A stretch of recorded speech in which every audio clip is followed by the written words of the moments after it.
Part of our typical routine includes relaxing the pec muscles, subclavius, biceps, to help correct the forward rotation of the shoulders and also help with the kyphotic curvature in the back. So if you just place one hand on the upper arm, flat hand, just gently press down and pull that fascia taut, and then place your other hand on the chest with your thumb around the lateral border of the pec major. You gently press down and then stretch in opposite direction. So you're stretching the fascia towards his fingers and then towards his sternum to open up the shoulders, stretch and warm up the pec major. You hold that for 20 or 30 seconds, just depending on how tight they are. Then when you're moving into the subclavius, right underneath the clavicle here, it's a deep, deep muscle, but very important. You will find some trigger points in there. If you come underneath the clavicle, starting from the medial side, and you just start warming up that tissue, normally you'll find some trigger points or some areas of discomfort in there. How's that feel to you, Hank? Right there is discomforting. Okay, is it local or is it referring? Mainly local, a little referring. Okay, so we got a little referral there, so I'm just going to hold right on that area of tenderness, and then I'm going to pin and stretch.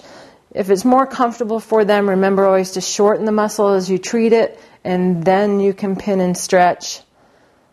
Sometimes that will release it faster if you approximate or shorten that muscle and pin and stretch. And then just move from medial to lateral 3 to 5 times, or until you have eliminated those areas of dysfunction. Other shortened attachment, of course, go down the sternum. So if you use each one of these little sternal notches, that's your anatomical landmark.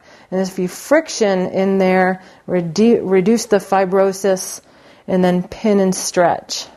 Remember, pin and stretch is hold it taut and then stretch it. And if you were working on a female client, you could do this right through the drape, right through. Typically, our clients wear sports bras or tank tops, and we just go right through there and pin and stretch each one of those attachments into the sternal notch. And notice how when I pin the attachment, I bring his arm medially, and as I stretch it, of course, I stretch it out laterally. Now, if you were treating somebody with frozen shoulder and they couldn't get their arm up that high, you just start from wherever their pain-free end range of motion, and then you're always working at getting full range of motion without any pain and without any dysfunction, and that will help correct the rounding of the shoulders, help relax the muscles in the posterior thoracic region.